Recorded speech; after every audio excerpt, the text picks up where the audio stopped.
The actual points on the graph have to be plugged into the original function. Well, so when you found that the downward slope, when you pick your random number, what do you plug it into? That goes into the first derivative, Oh, okay. right here. It can go here, or some people, I tend to plug them in here where everything's in factored form, because I can go, oh, okay, a negative number. Well, that makes this negative, Okay. this gets squared, so it's positive, negative times positive is negative. Without actually getting actual numbers. Because these numbers, doesn't matter, they're not points on the graph, we're getting them from the first derivative, so they're not gonna wind up on the function graph. Does that make sense? Yes? So in that graph, is there only just one relative minimum and there's no maximum? Yeah. One relative min, that's it. Good observation. What else? Are you plugging the critical numbers into the original equation? So, the critical numbers themselves, it's where the first derivative is equal to 0. But when I plug the critical numbers into the original equation, that'll give me actual points on the graph because my critical numbers is where I'm looking to find relative max, relative min, or maybe, because it's not guaranteed, so remember we talked on Monday about it's not guaranteed that you're going to have a relative max or a relative min. So this is a great example because yes, the 0 is a relative min, but the 3 is neither a relative min or a relative max because it goes a little further and becomes an inflection point. That original or that original? When you're trying to find the point and you're using the critical numbers, are you plugging it in to Equivex or F5? So when you're trying to find the points are found from the original function. Yeah, where you point it Original function here. When you're trying to determine the slopes, that's when you plug it into the first derivative. in. Okay. Because slope, by definition, slope of the tangent line is the first derivative, so that's where we plug it in.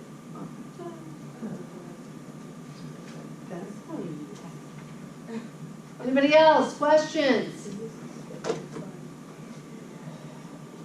Yeah, and the sketching. The sketch is when you finally find the sketch. And I want to say in WebAssign, the sketches are like they give you 4 to pick from. True, not true? Anybody done the homework? Generally, yeah. Some people are shaking their heads, yes. So, am I going to give you 4 on a test? No, it takes up too much real estate. I'll be like, and sketch it. Yay. I know, right? Terrific.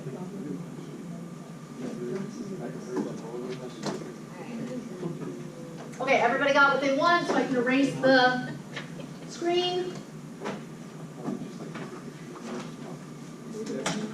Yeah. So have a look. Oh, you can't see that, sorry. So in WebAssign, I pulled this so that you could see. I've shown you the way that I lay it out by hand myself. Here's what's going on in WebAssign. They were like, oh, make a sign diagram for the first derivative. So x is equal to 0, x is equal to 3. These are your critical numbers.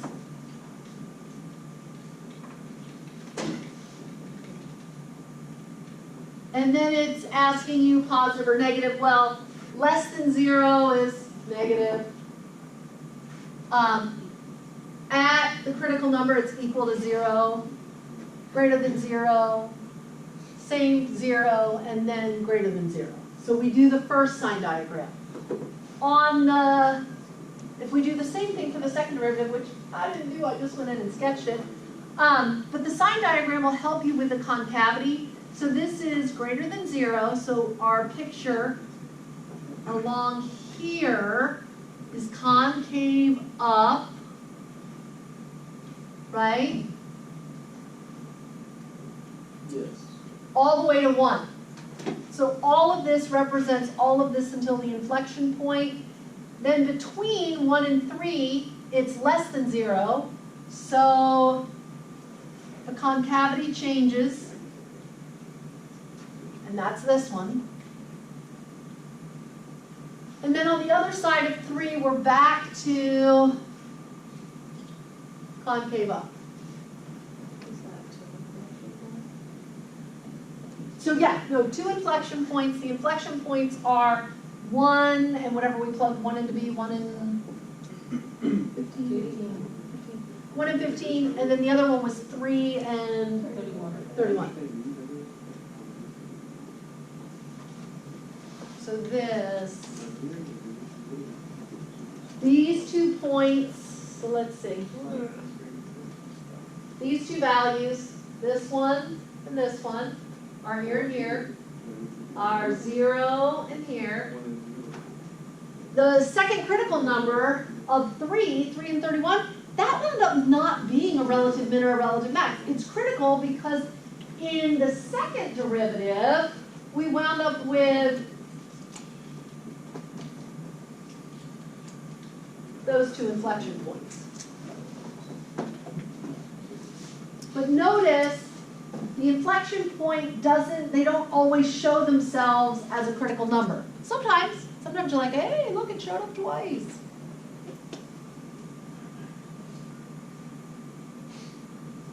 Okay. How do we feel about the graphing? You've got to go home and practice. Better. Because I'm going to ask you questions about the concavity, what happens, and you're going to figure it out based on your arithmetic to support your answer. And I'm going to tell you some stuff. So, inflection points in the real world. It says inflection points occur in many everyday situations. This was from AT&T in 2003, and what happened for them? Well, they're making billions of dollars, and then, ooh, they took a turn, but then they recovered and they came back. So here in 2003, that's where you see, oh, they're starting to make a comeback. Right? They got into like cellular service, and that helped them tremendously. That's when they bought Singular. Yeah.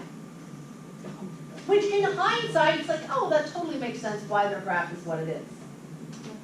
This one is for the production of MP3 players.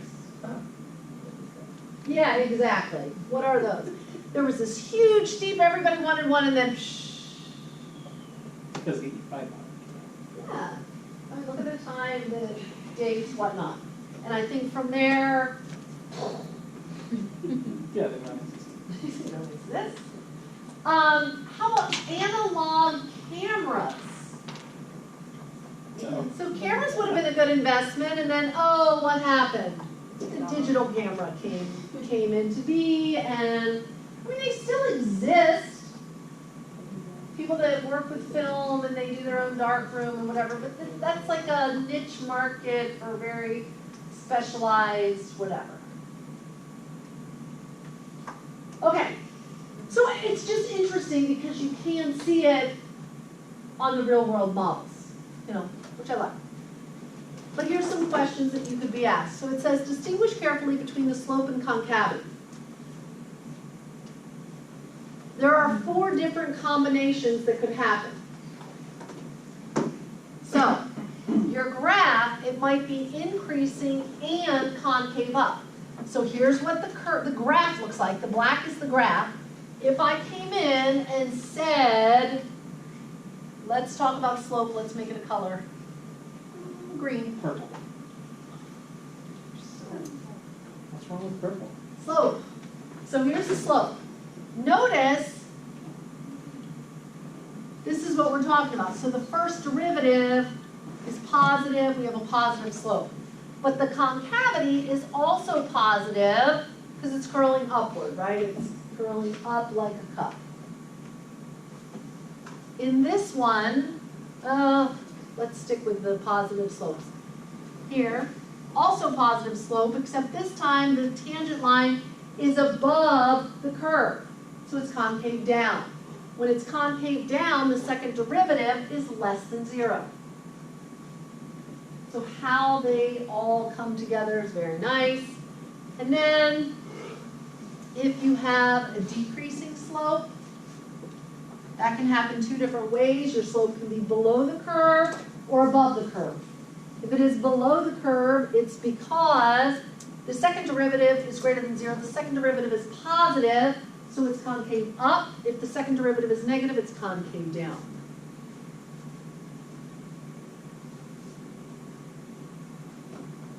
If you take all those black curves and you put them together, what shape is that? It is a circle. Circle's not a function, so we won't be graphing that. But you can see that every piece is in a different quadrant of the x and y axis.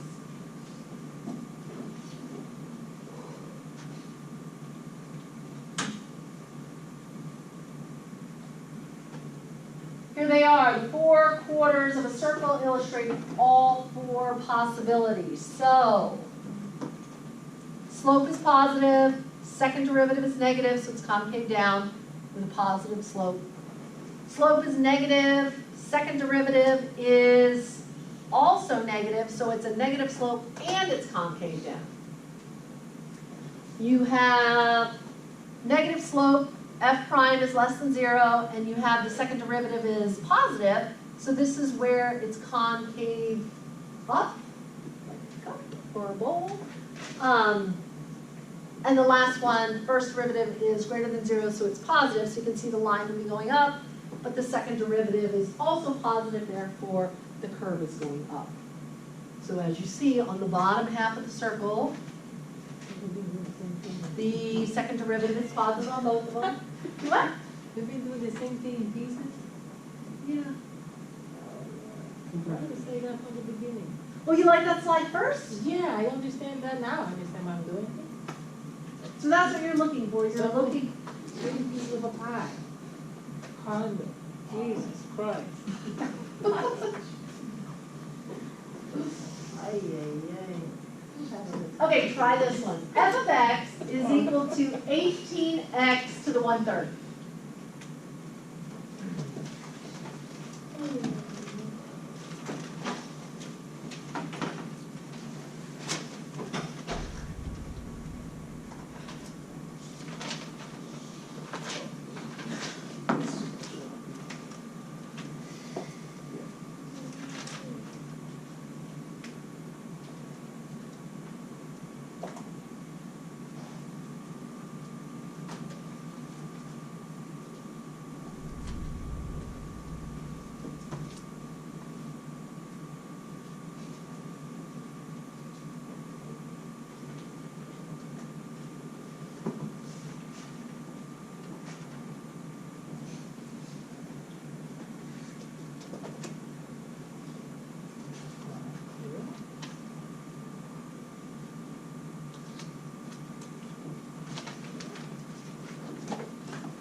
Anybody know what the parent function looks like because you just remember from college algebra?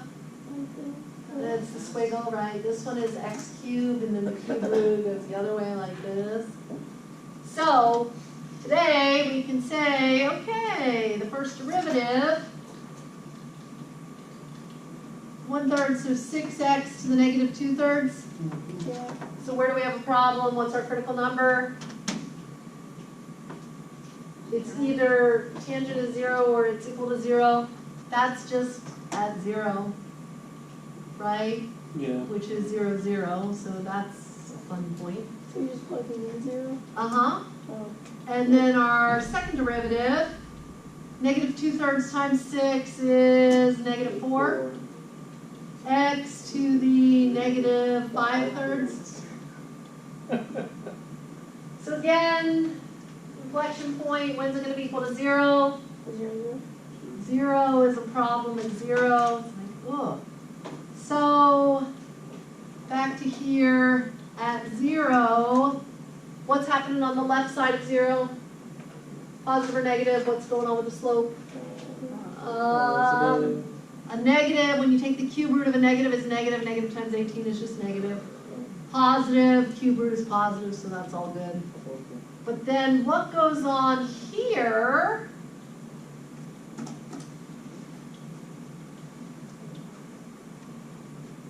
What happens when we plug in here? We're positive. The negative, negative, negative, this is a positive. And this one on the other side would be a negative. Which means, yes, the slope is, so a negative slope, is what we're saying there? Yes.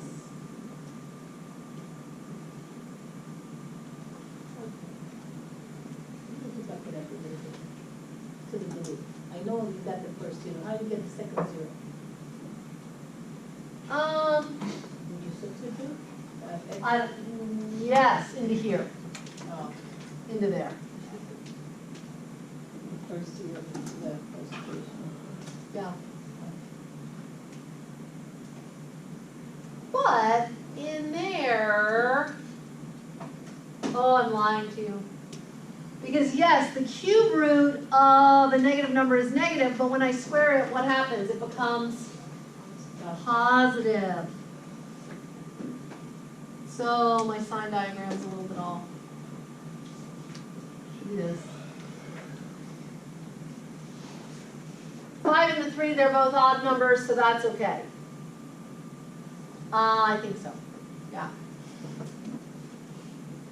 What is this telling us? What is this one telling us? The positive is telling us that it is here. This is telling us that it's concave up, and then this is telling us that it's concave down. So as we attempt to graph this, our only point we can even plot is 0, 0. That's all I've got. Because these are coming, so here and then here again, but I need to know that it's coming from this direction, going in that direction, so that I get the concavity correct. As opposed to